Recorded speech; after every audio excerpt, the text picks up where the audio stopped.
Bom dia a todos. É um prazer e uma honra fazer parte aqui desse congresso tão prestigioso, tão bacana, que tem sido organizado pelos nossos amigos aí das 3 universidades. E é um prazer estar aqui como moderador aqui dessa mesa. O Stefan falou que, no caso, ele tinha imaginado um moderador um pouco mais ativo, então não vou moderar tanto assim, né? Então vou ficar menos, não serei muito moderado. Mas, de fato, essa notícia faz pouco tempo que me pegou assim desprevenido, então eu vou ter que improvisar um pouco aqui, mas como a mesa é sobre improvisação, acho que combina, né?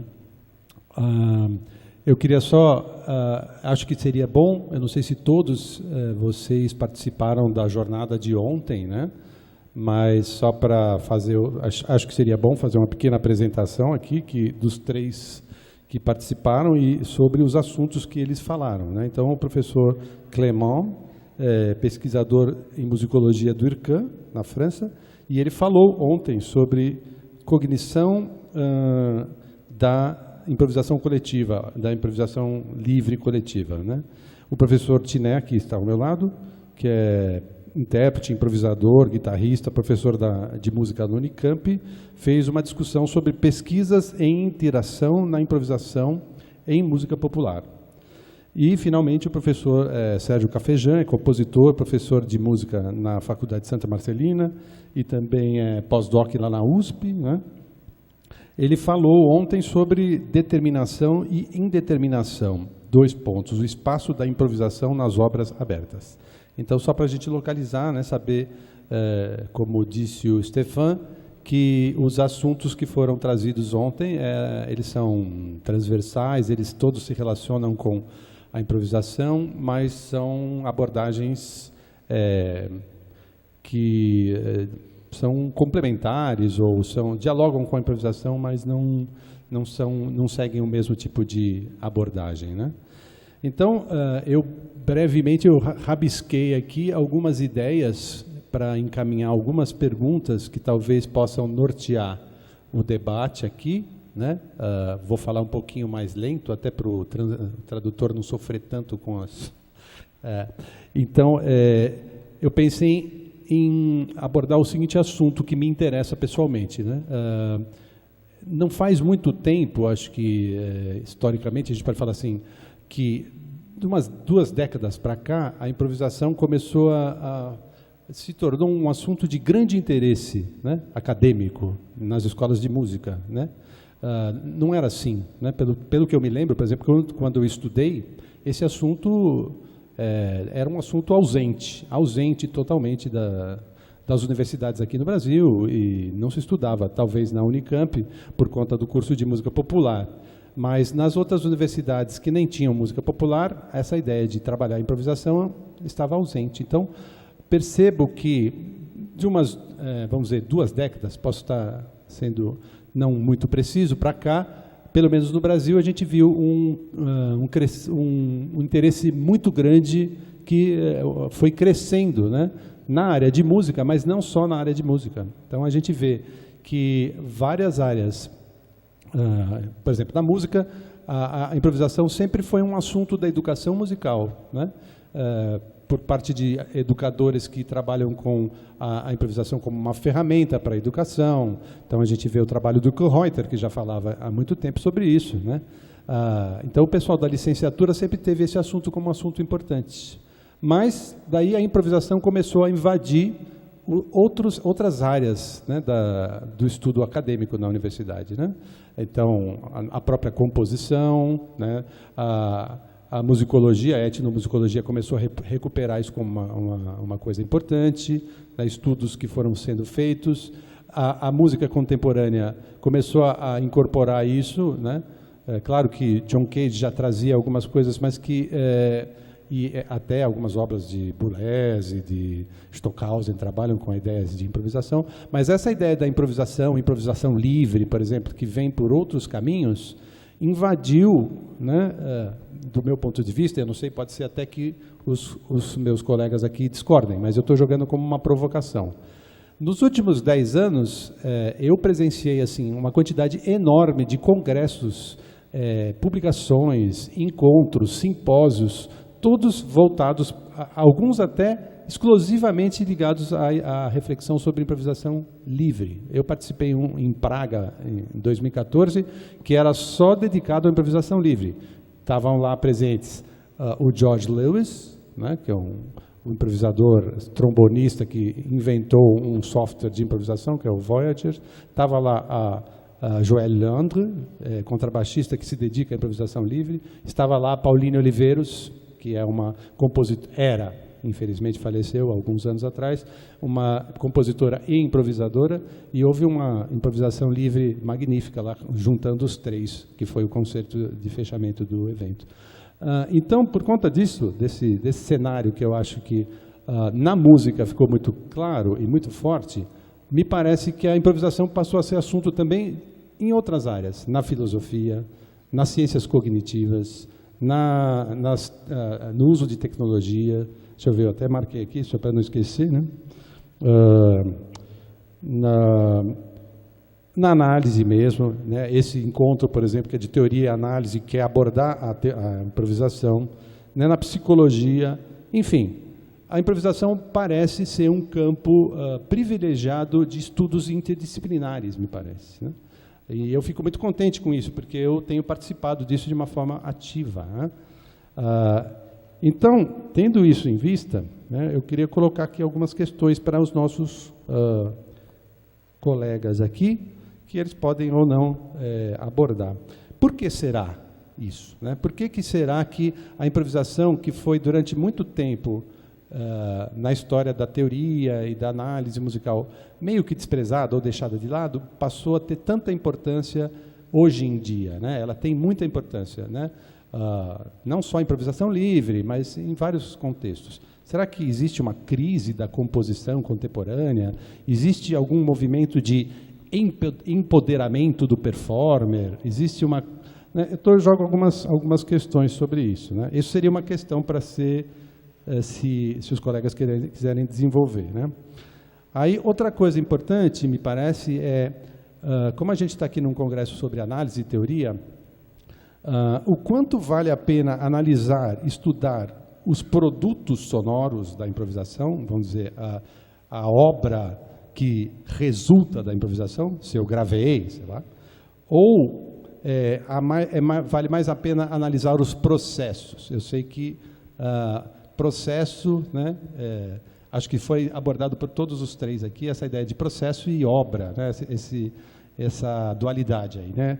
O quanto vale a pena, como analisar o processo e como analisar o resultado final de uma improvisação.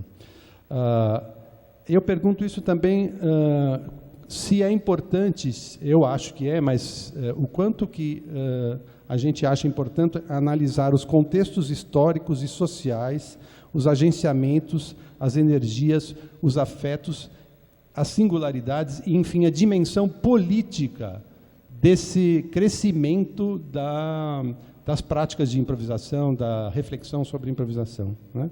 E para terminar, e não desmoderar tanto aqui o debate,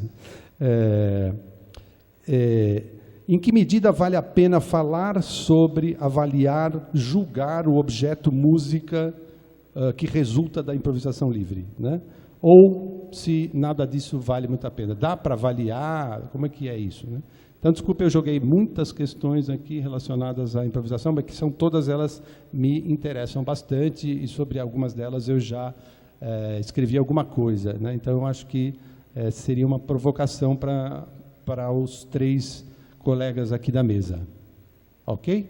Agradeço a oportunidade.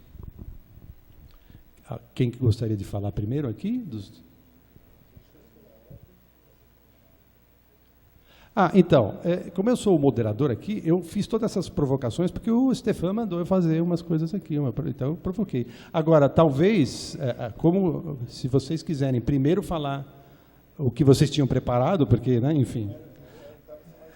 então, pode ser mudado. Vocês podem inverter ou vocês podem voltar para o assunto e deixar as perguntas para depois, tá? A culpa é do Stefan, tá? Ele que mandou, eu provocava.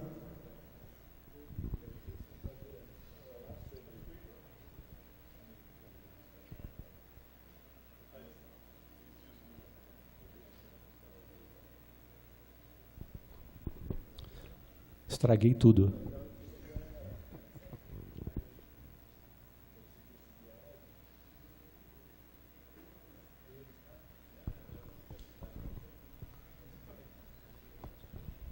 O Clément vai começar?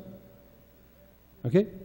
Então, o Clément, will you start? Ok.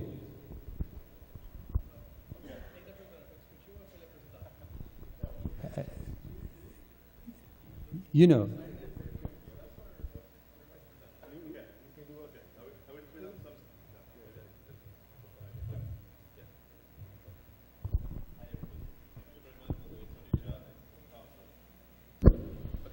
Yeah, it's working. Thank you very much for the presentation, the introduction, and yeah, be happy to discuss all these issues with you guys.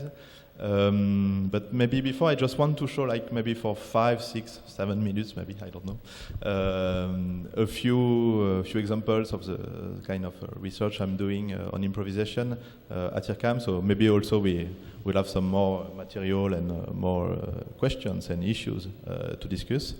So let me just open my PowerPoint file.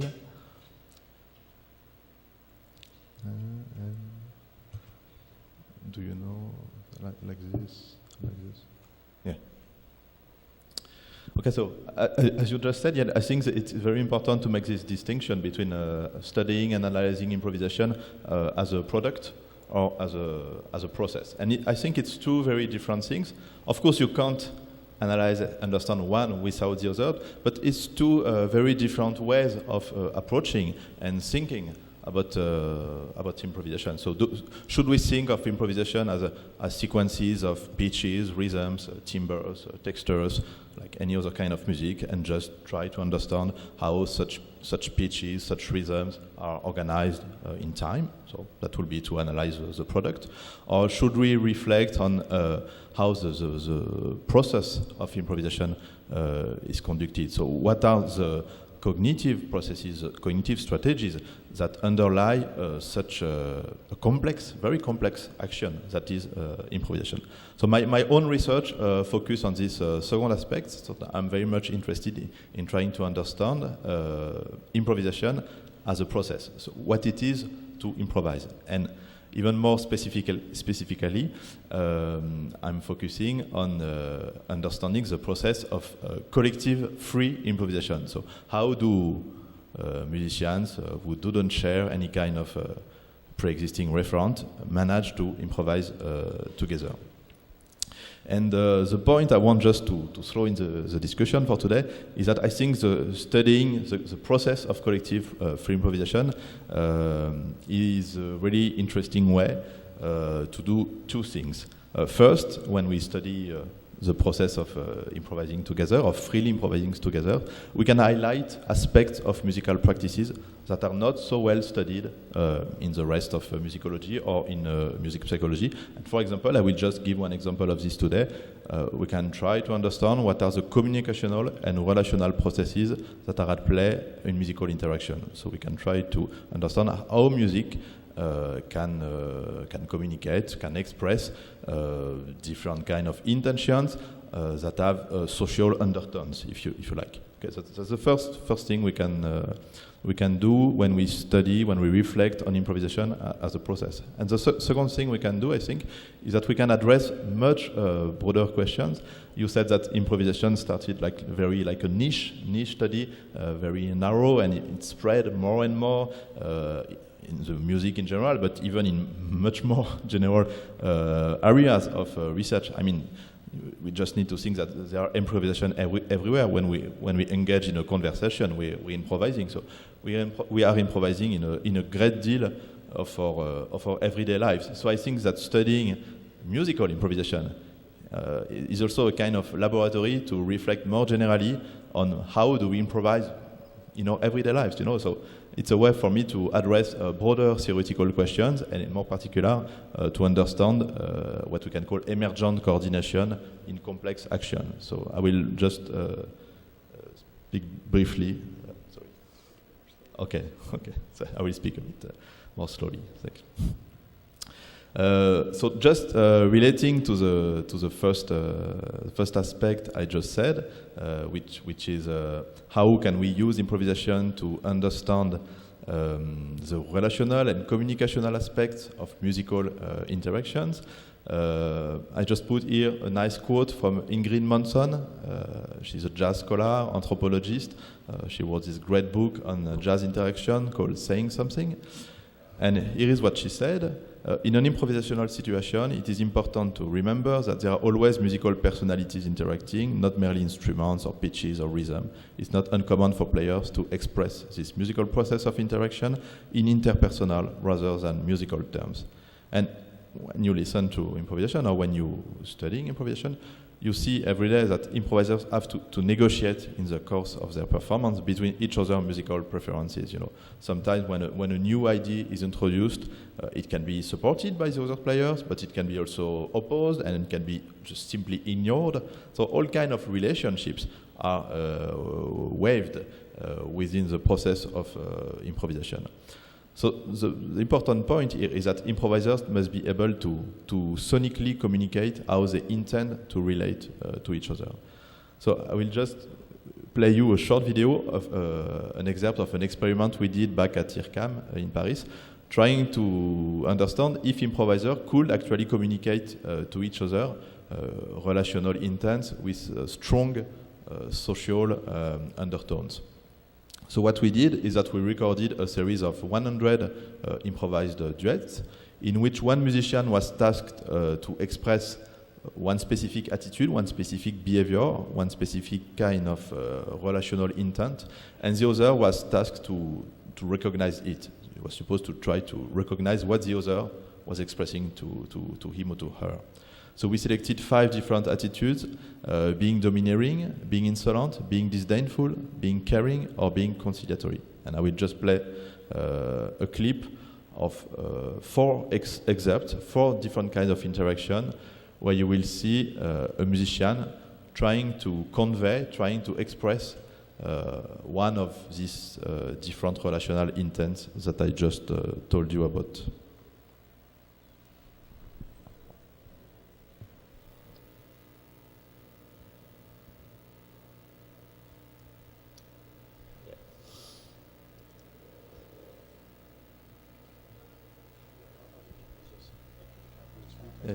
Yeah, I will just wait a few seconds.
Okay, that's it. Just want to say that, sorry, that it worked quite well. Musicians were really able to communicate those different relational intents, social intents, and so by manipulating both temporal coordination cues, so are they going to play at the same time or not at the same time? Is there some kind of leader-follower patterns emerging?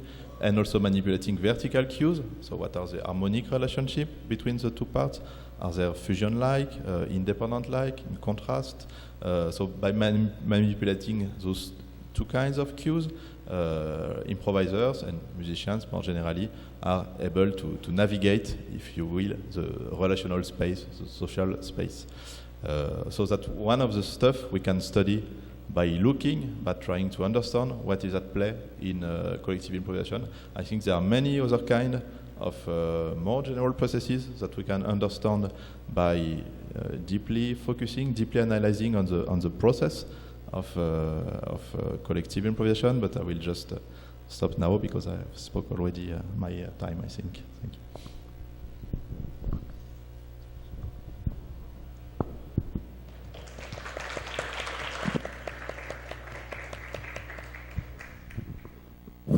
Volto a falar em português, né? Agora, pela ordem, seria o cafejão. Tá, ok. Ok.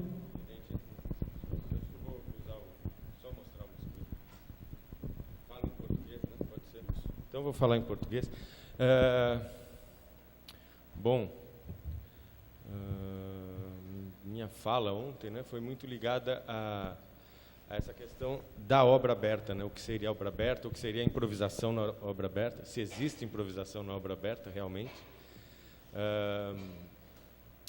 E inicialmente eu tentei entender um pouco o que é obra aberta, o que é improvisação, né? E aí eu peguei esse conceito do Cage, que ele fala da determinação e da não determinação, e que ele disse que, na verdade, elementos indeterminados existem na música, sempre houveram, né?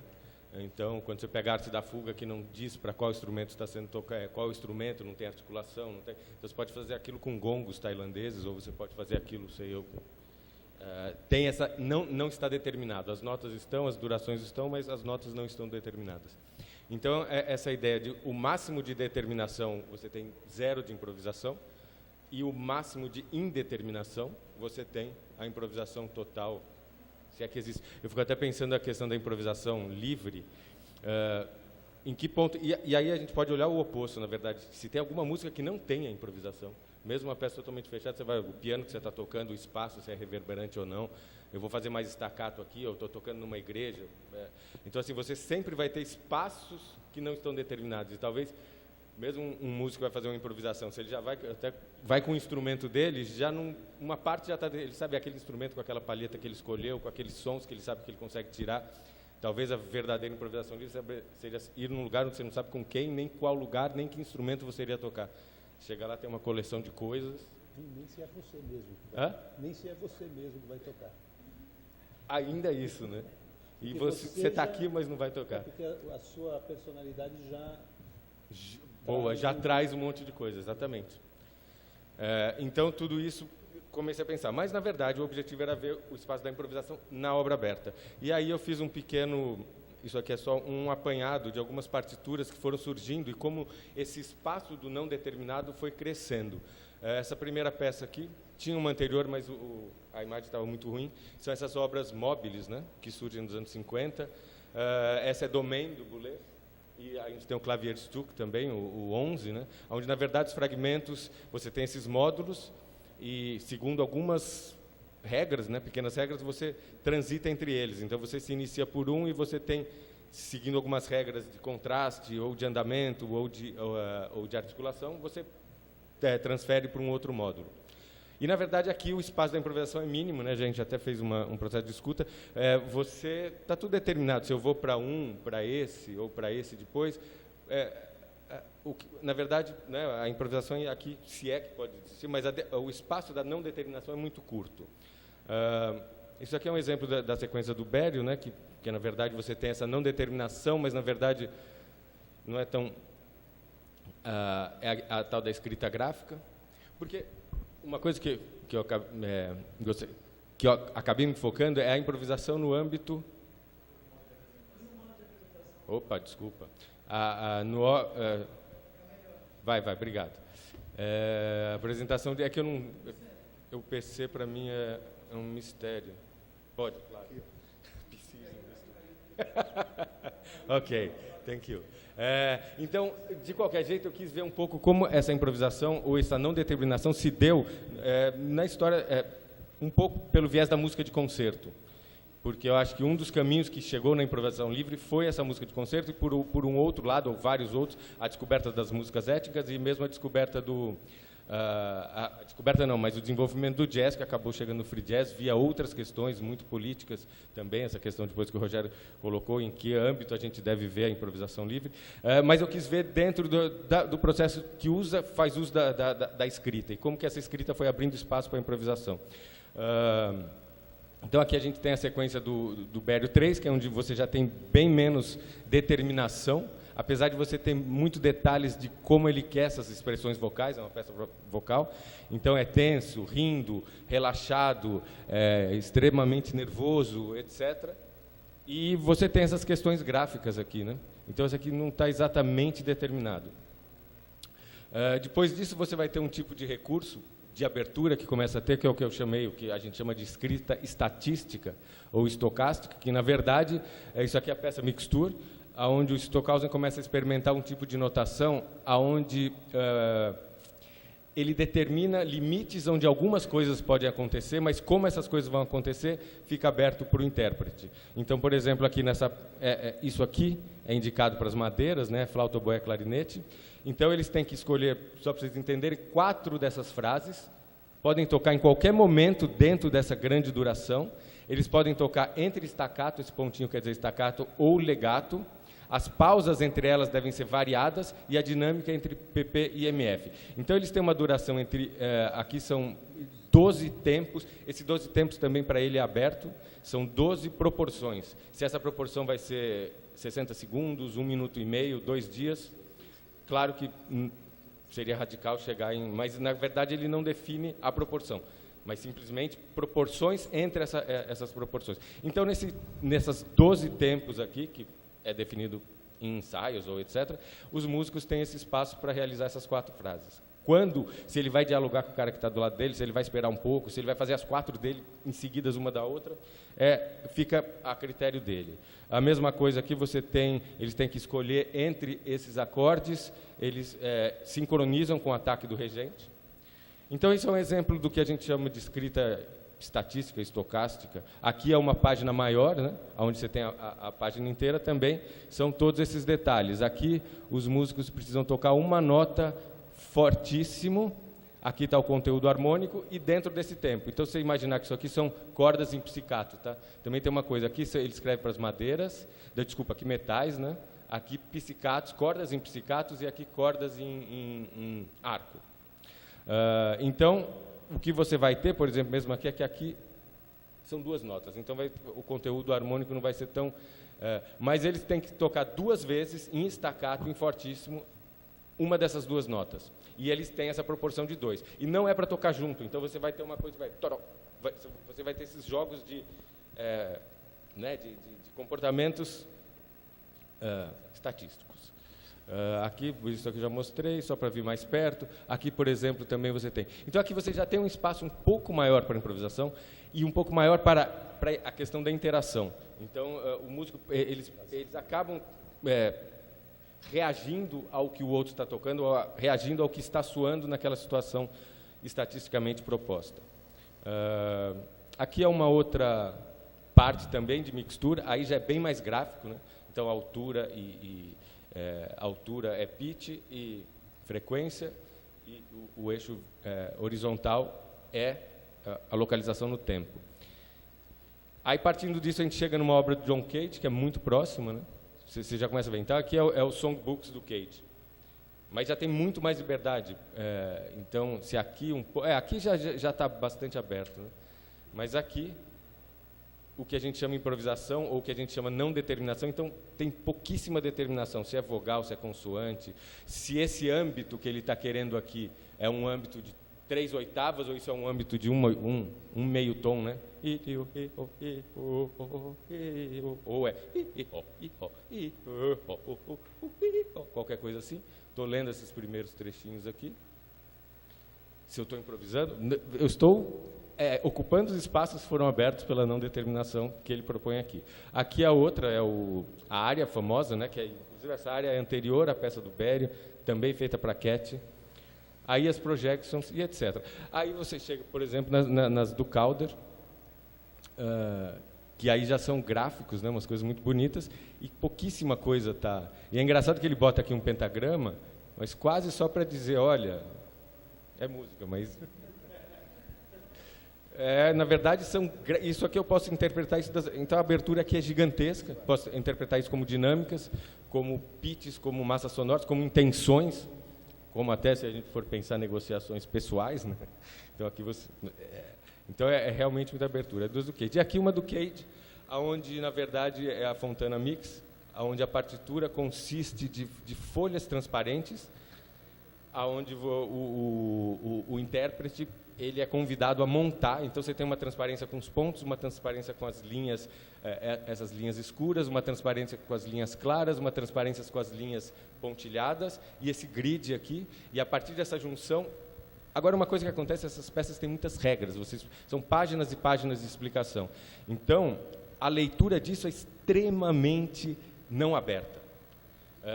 Porque, por exemplo, eu uma vez estudei, não era a Fontana Mix, mas era a Cartwright Music, que é muito parecido, ele também usa as transparências. Eu não sei exatamente nessa, precisaria ler todas as instruções, mas conforme o músico vai seguindo a linha, se a linha passa, por exemplo, num ponto, esse ponto não está na linha, é para ele fazer um som num instrumento adjacente que não o qual ele está tocando. No caso do Cartwright Music, se o ponto acontece na linha, por exemplo, aqui tem um ponto na linha, aqui tem um ponto na linha, mas esse ponto na linha, no grid, passando por essa reta, diz uma outra coisa. Então, aqui há indeterminação no próprio material que está sendo proposto.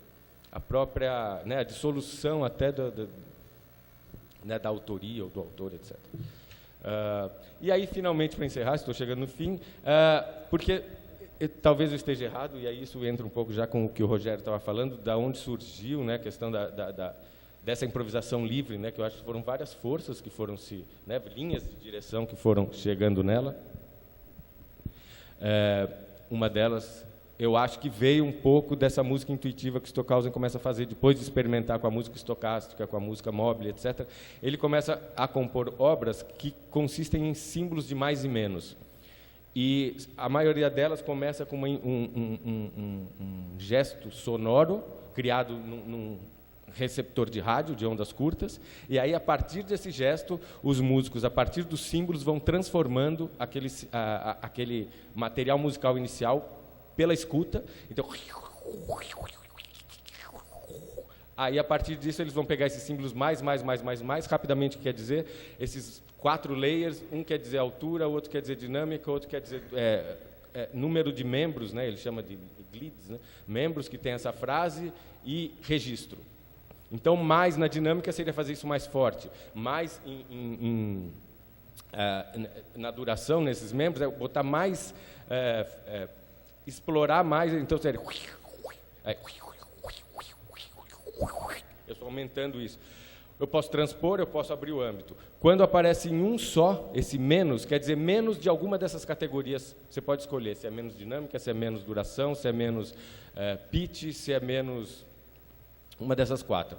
Então, assim, na verdade, ele vai escrever todo um jogo de como que a partir de uma intenção inicial sonora, um objeto sonoro colocado ali, ou um gesto, ele vai se transformar. Então você acaba dando um desenvolvimento formal para uma improvisação que a princípio você não sabe qual é o material. Isso aí poderia ser uma frase melódica tonal, isso aí poderia ser um ruído, isso poderia ser um...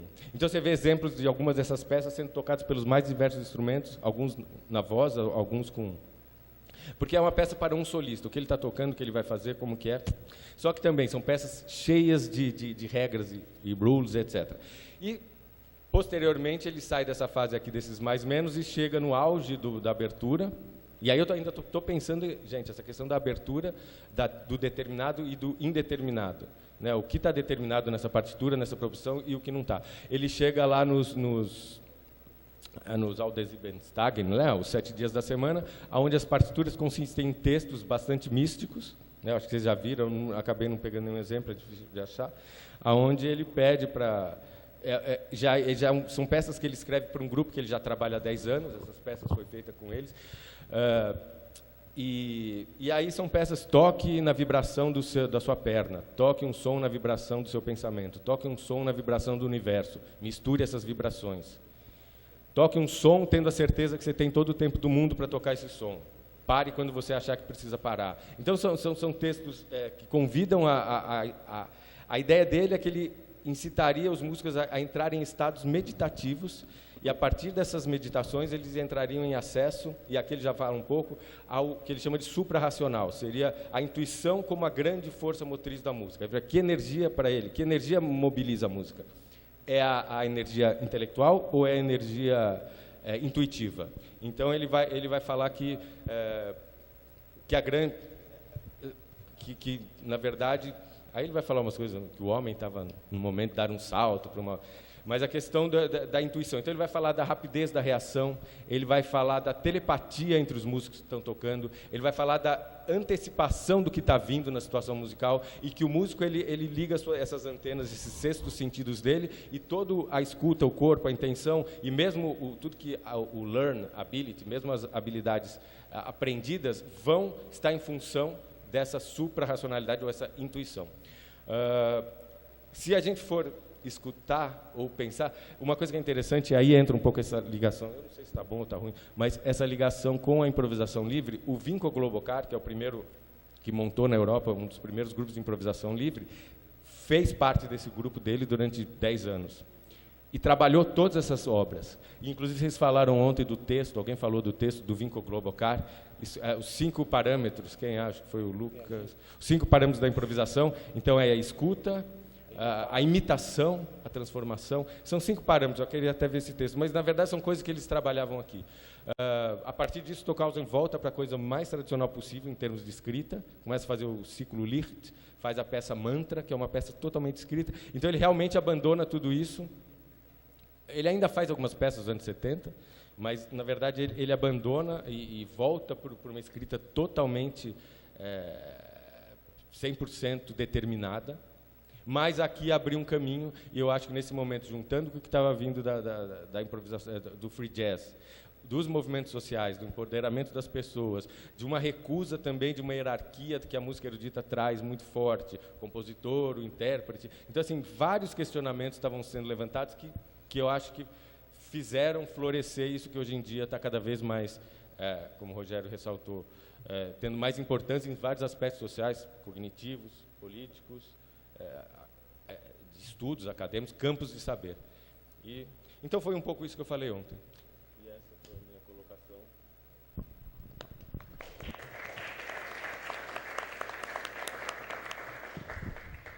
Então, como acho que o Tiné acabou de comentar comigo, que acho que, assim como o Clément, o Caféjean também tentou, ao mesmo tempo, falar do que foi a conversa de ontem, fazendo algumas conexões com as perguntas que eu coloquei aqui. Então, o Tiné vai fazer, acho que, a mesma coisa, certo, Tiné? É isso aí. E depois a gente volta, talvez, para o debate final aqui, sobre todos os assuntos que a gente quiser. Eu vou tentar, até porque são muitas questões, né? E eu não as anotei Então, eu vou lembrar de algumas, né? Primeiro, então, o trabalho de ontem foi algumas reflexões sobre propostas analíticas da análise da improvisação idiomática. Nesse ponto, acho que já tem algo em relação à pergunta do Rogério, que por que eu uso a expressão improvisação idiomática, ainda que essa palavra seja problemática? Exatamente por causa do Rogério, né? Então, como fiz a matéria dele no meu doutorado, e acompanhei, né, talvez não de perto, mas acompanhei muito a produção dele, e a tese e posteriormente o livro, ficou, embora eu não trabalhe improvisação livre, eu não trabalho com improvisação livre, mas ficou um pouco com uma delimitação de uma área que era exatamente, ou seja, se o Rogério propõe exatamente o estudo e a prática da improvisação não idiomática, da improvisação livre, eu achei que, conceitualmente, o que eu fazia, o que eu estava propondo, era exatamente o contrário, né? Ou seja, estudando a improvisação idiomática, entendendo a música popular e suas diversos subgêneros e gêneros como tais idiomas, né? Isso tem uma série de complicações conceituais e terminológicas, mas não é o caso da gente discorrer sobre isso aqui, né?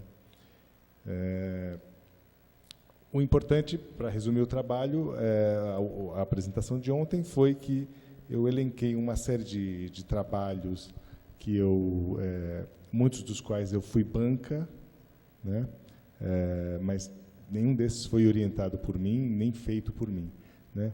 Mas que me deu um pequeno panorama de alguns pensamentos sobre a análise da improvisação no campo da música popular, né? Só que esse campo vai se restringindo cada vez mais pela própria escolha dessas obras aqui, né? E principalmente naquilo que, dentro dessas obras, cada obra dessa tinha corpus, né? Ou seja, um repertório selecionado.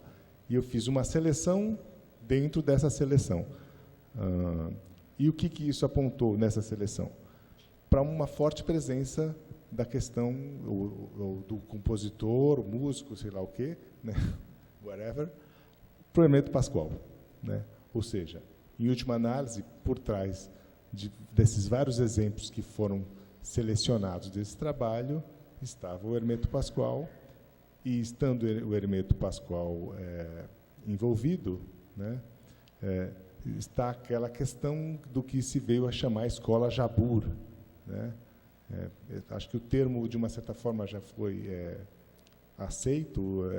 O que era a escola Jabur, né? O Jabur era o bairro onde o Hermeto morava nos anos 80. Você chegou aí lá? O Rogério foi testemunha ocular, né? E ele ensaiava todos os dias, né? De manhã e à tarde. Acho que compunha de manhã e à tarde tocava uma música por dia, né? Então, um ritmo bastante alucinado de produção musical.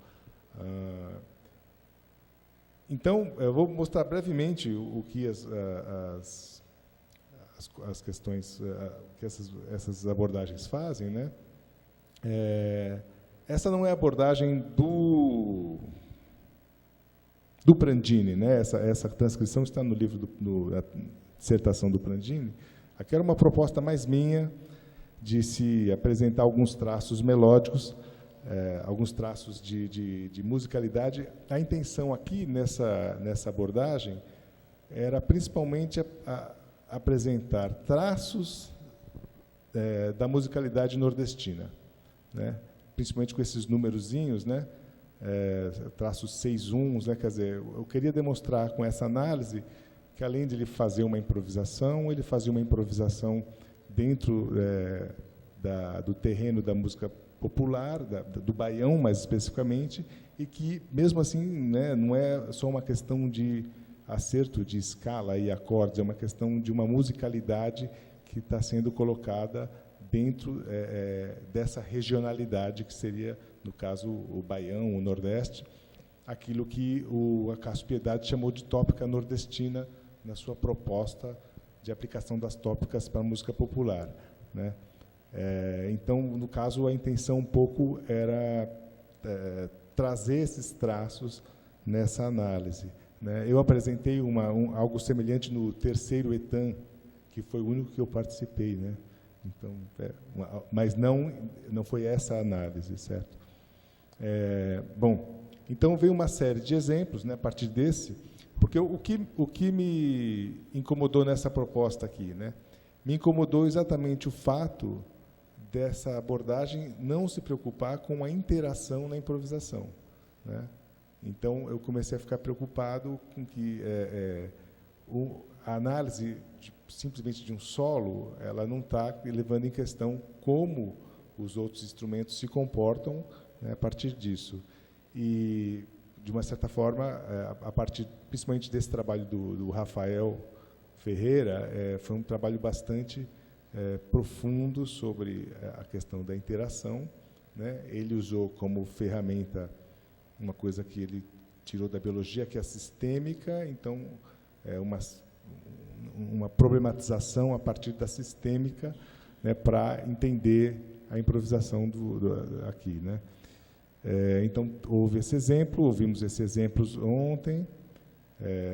Depois, um outro trabalho foi o trabalho do Tiago, que é de Curitiba, onde ele se propõe a analisar o trio corrente.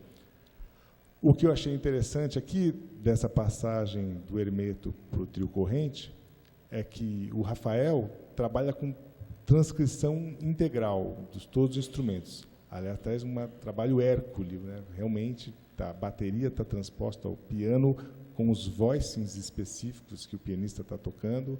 Ontem a gente ouviu, é uma coisa bem difícil, né? Mas o que se observa também é que a maioria das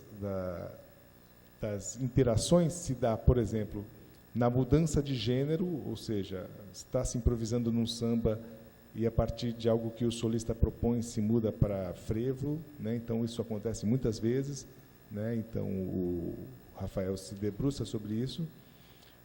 Mas essa proposta do Tiago, ele traz um template interessante de interação que não é baseado na partitura, foi por isso que eu quis trazer isso, né? Ao invés dele colocar a partitura integral, ele vai mostrando os elementos que disparam as interações, né?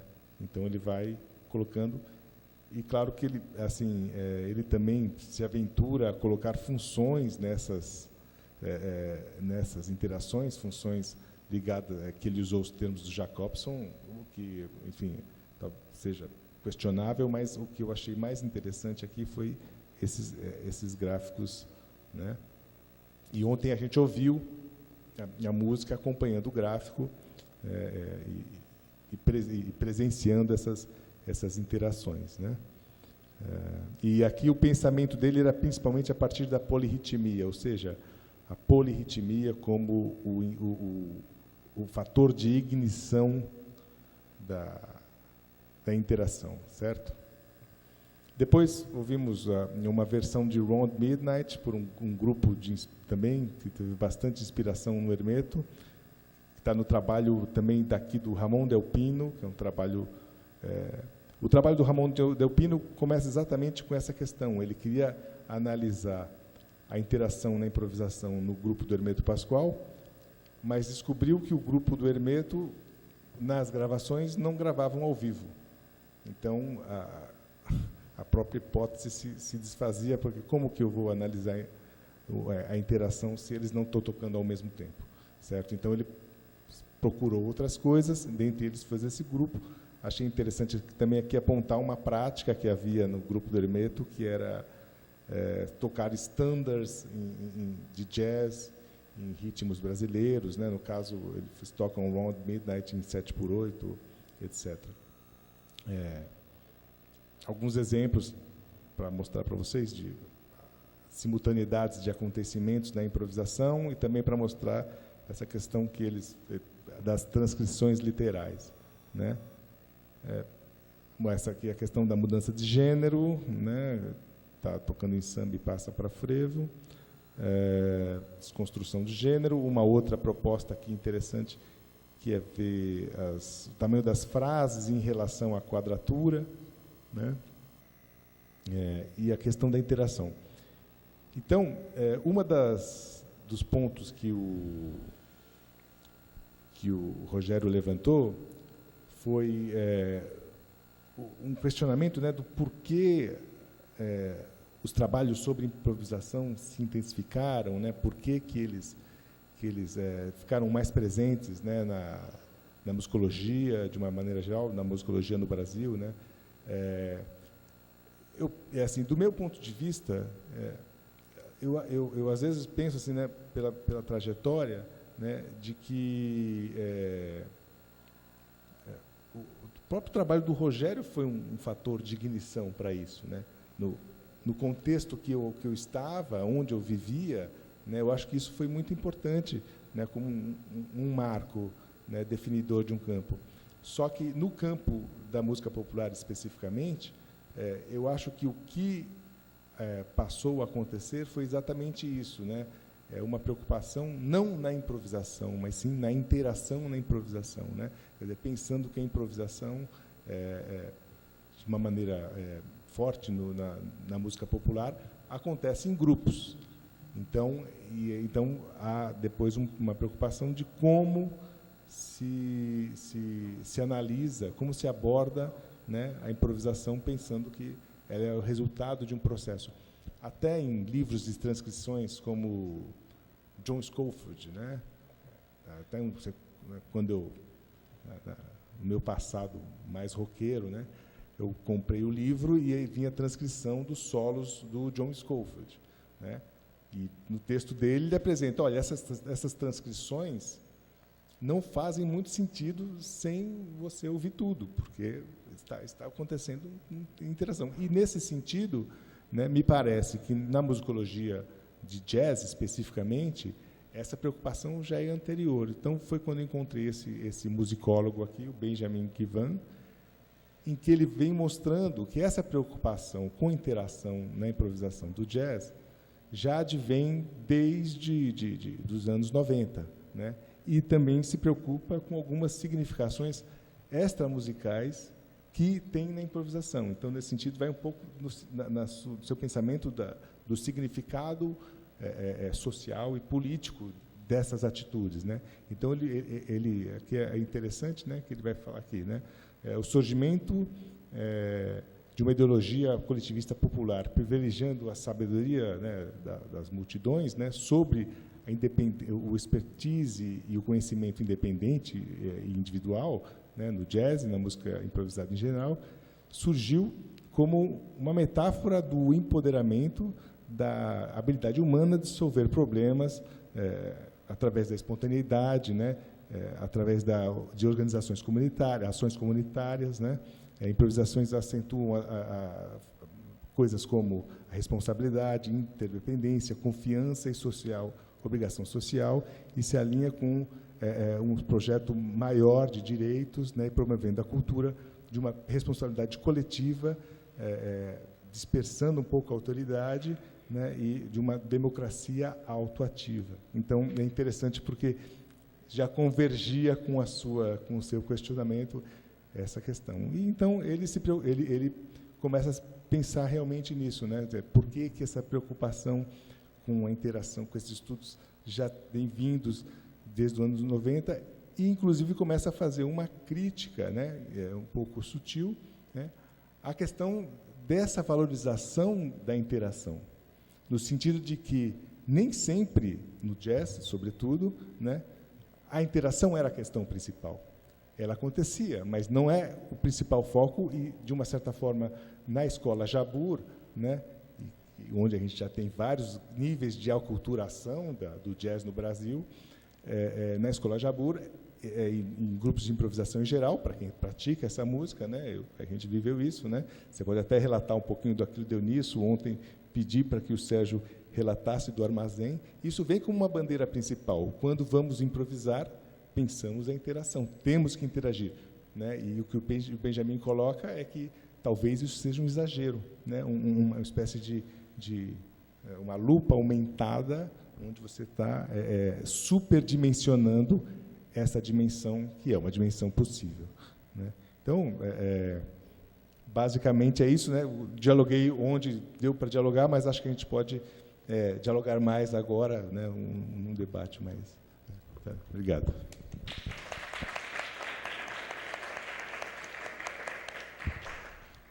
Bem, eu agradeço aqui aos 3 colegas debatedores aqui.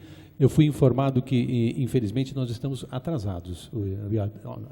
Então, seria muito bacana se a gente pudesse continuar isso durante muito tempo, mas temos aí um problema relacionado ao almoço. Então, eu vou sugerir que... Eu acho que os 3 abordaram, de alguma forma, as questões que eu coloquei, né? E conseguiram, ao mesmo tempo, falar do que eles haviam exposto ontem. Mas, não sei se todos concordam, a ideia é que a gente já está 15 minutos atrasados, já era para ter acabado. Então, que a gente abra para, por exemplo, 2 perguntas da plateia, e aí o pessoal vai estar aqui e esses debates podem continuar. Infelizmente, né, eu acho que teve um atrasinho no começo e a gente se delongou um pouco aqui. Queria saber se tem alguma questão que a plateia queria levantar para qualquer um dos 3, ou para um especificamente. Adolfo?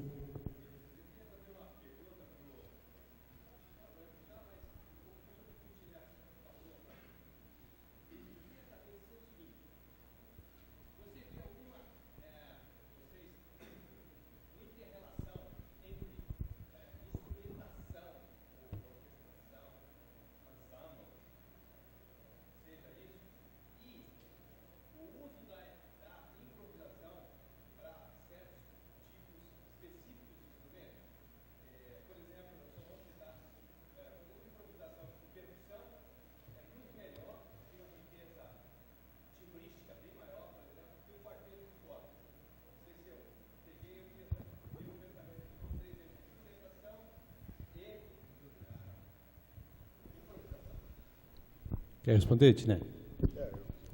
Começou comigo, né? Sim. Sim. Na verdade, eu vejo uma relação forte entre gêneros musicais e instrumentações. E nesse ínterim, alguns gêneros são mais próprios da improvisação do que outros. Eu estou falando a partir da minha perspectiva, né? Por exemplo, se a gente pensar em uma coisa que eu basicamente estudo, se não bastante, isso vira e mexe passa pelas minhas pesquisas, a questão entre orquestras típicas e jazz bands, né? Que é uma questão quase que terminológica, porque às vezes são os mesmos grupos com nomes diferentes, né? Mas quando o nome jazz está implícito, de uma certa forma, a improvisação aparece mais fortemente, né? Então, a priori, eu não consigo pensar em questões musicais do ponto de vista simplesmente formal, né? Porque os 2 exemplos que você deu são exemplos de formações consolidadas, como o quarteto de cordas, né? E de uma formação e percussão, né? Que é se você pensar em percussão clássica, né? São instrumentos que o século XX potencializou mais as sonoridades. Então, claro, do ponto de vista puramente formal, talvez os instrumentos de percussão fossem mais próprios a algo mais, uma improvisação mais contemporânea, mas isso é uma pura abstração, né? Então, de fato, essas formações, né, ou as formações de música popular, eu acho, né, elas acontecem dentro de um contexto onde esse contexto não é só musical, né?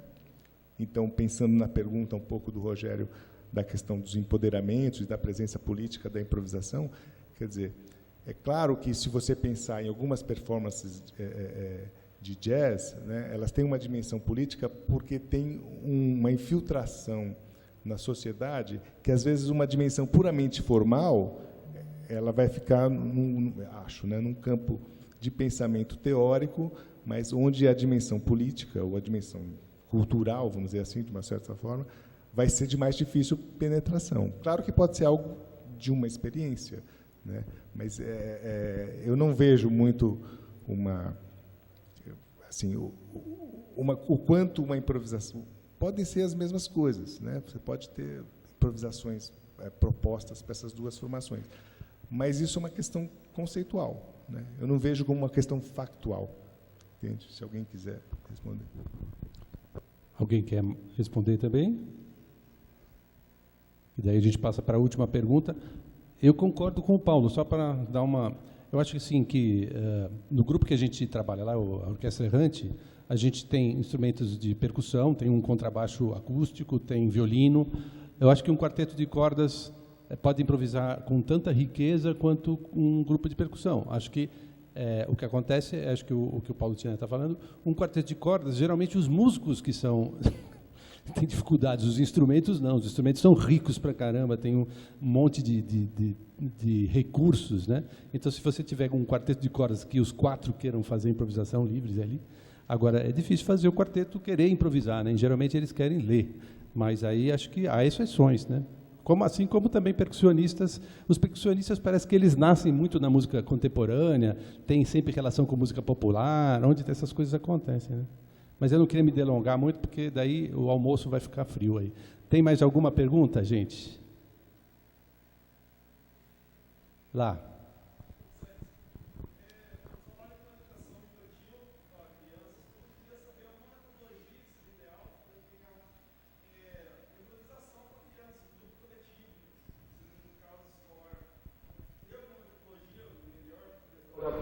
Esse tipo de público, tirando o profissionalismo, mas voltado para crianças? Bom, eu vou responder, depois o pessoal pode também complementar.